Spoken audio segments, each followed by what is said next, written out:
Hola, welcome to Basics Simplified. Today we'll be looking at the movement of air with respect to temperature and pressure. If you ever had doubts on when people say air ascends or air descends, what kind of air it is, this topic should clear it for you. Okay, so let's start it off. First, we know that air can either be warm or cold based on the surrounding temperature. Okay, so how does a warm air behave and a cold air behave? Let's check it out. So we'll assume warm air as a balloon and cold air to be a bowling ball. Okay, I'll tell you why soon. So the biggest difference between warm and cold air is that how dense they are. Warm air is not dense. Cold air on the other hand is the opposite, which is they are dense. Okay, so what does being dense mean? Dense basically means that they are heavy. They don't have any more space left where you can put things into it. Okay, they are completely full. So warm air is not dense, cold air is dense. Now can you see why I compared them to balloon and bowling ball? In a balloon, once you blow air into it, is there any space left? Yes, you can do something or the other, right? You can keep blowing air till it blows, right? There is space to fill it up. In a bowling ball, it comes pre-filled, there is no space, you can't put anything else into it. Okay, bowling ball is heavy, balloon is not heavy. Clear? Now what happens when we first look at warm air? Okay, so what does it ascend or descend, or what does it behave like? Let's see.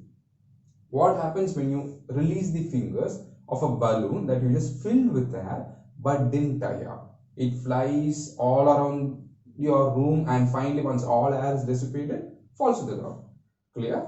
Same way, when air is warm, it ascends.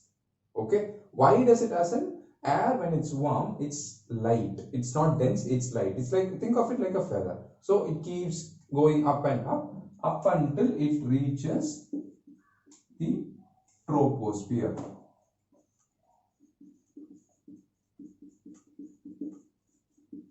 Okay, so as you go higher and higher up an altitude, the temperature keeps dropping and dropping. Right, that's basic knowledge. In the same way, warm air has the characteristic or the tendency to ascend. Okay, because it's not strong, it's very light, and it's not having a lot of cohesion. Okay, so it keeps rising up, and the more higher it goes, the lower the temperature gets. The same way like a balloon. When you have filled a balloon fully with air and you let your fingers go, it's full of air, right? So it starts going up and down the room. When it does that, what happens? Air starts escaping. Clear? And once all the air escapes, what happens? Balloon falls. The same way, the air, it's filled with hot air in it, right? So once it's rising, temperature starts falling. Once all the temperature is dissipated, it starts falling to the ground. Clear? Just like a balloon. Now what about cold air? Cold air is like a bowling ball. It's filled with whatever material is inside it, and it's completely strong. It's too heavy, it's too strong, there's no space left. So when air is cold, it descends. Okay, air keeps descending till it reaches the earth or the water, oceans or something, and starts picking up heat. Clear? So air, once it reaches a place, it starts picking up heat. What happens when air picks up heat? This place where it's picking up heat. What happens when air picks up heat? It starts to ascend. And air, once it reaches troposphere, what happens? It loses its heat. It becomes cold. What happens when air is cold? It descends. Now you see how air movement happens. Warm air is like a balloon. It keeps rising and rising till it dissipates all its temperature, which happens at the troposphere. Once it dissipates all its temperature, what is it now? It's cold air, right? So it keeps coming down, down, down till it reaches here where it picks up heat now, keeps going up. This is your movement of air cycle. Okay. Now, how does it behave when you have water vapor in it? It's pretty simple. I told you warm air is like a balloon, right? You can fill it up with air and you can keep filling it up till it blows. The same way, since warm air is not dense, there is a lot of space available inside, which means you could put a lot of water vapor inside warm air. Okay, so warm air has a tendency to carry water vapor. So when it carries water vapor and keeps going up and up, temperature drops, right? And by the time it reaches here, cloud formations. This water vapor gets moved to the clouds, which gives you rainfall. And so by the time this hot air crosses troposphere, it is now cold air. Okay. So initially when it started, it was hot air plus water vapor. Okay. Once it reaches here, it's now cold air.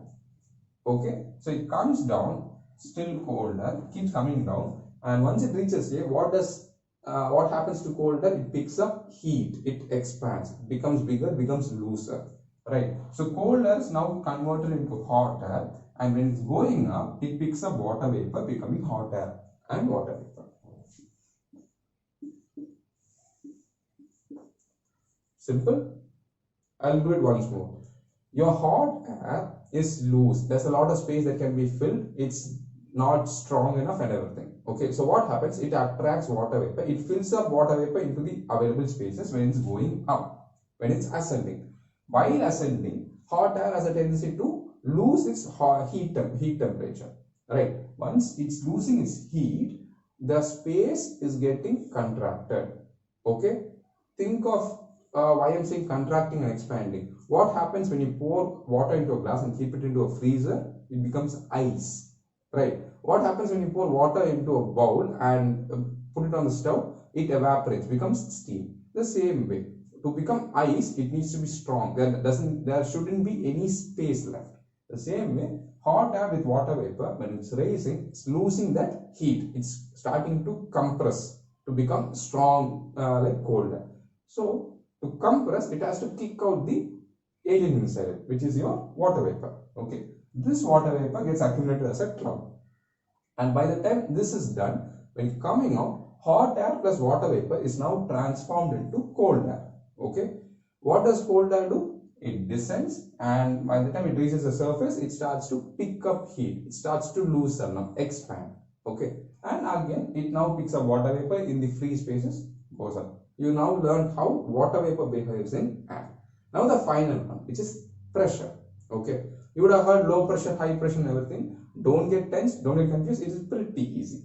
Okay. Let's start it off. So we saw balloon, right? In balloon, there's a lot of space which can be filled. There is no fight in there saying, oh, I need to make more space, let me push into this. No, there's no fight inside there. There's a lot of space available. Anyone can come in, which means you have low pressure. There is no space. There is no need to fight. So why is there going to be a high pressure? No, it's low pressure. I can walk in. I can always find space in a balloon. Okay. It's like a local train during a weekday at the worst possible timing. Like at the most free possible timing. Everyone's in our office. So the train is so free. You can find a seat anywhere. Okay. So it is low pressure. How does air behave in low pressure? Low pressure occurs when you have warm air. How does warm air behave? It ascends. Similarly, under low pressure, air ascends. Clear? That is all. Okay. What about cold air? It is high pressure. Exact opposite. Why?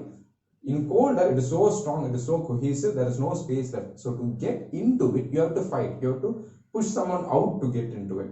Right? In the same way, in cold air, there is high pressure. There's a lot of pressure on you to find a space.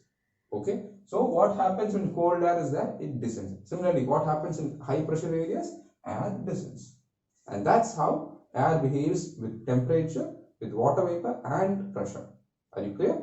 Hope this was helpful for you. If you have any doubts, please feel free to ping it in the comments and I'll respond to you. And if you have any topic suggestions, you are welcome to do it.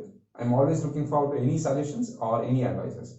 Thank you. Have a good day. Adios.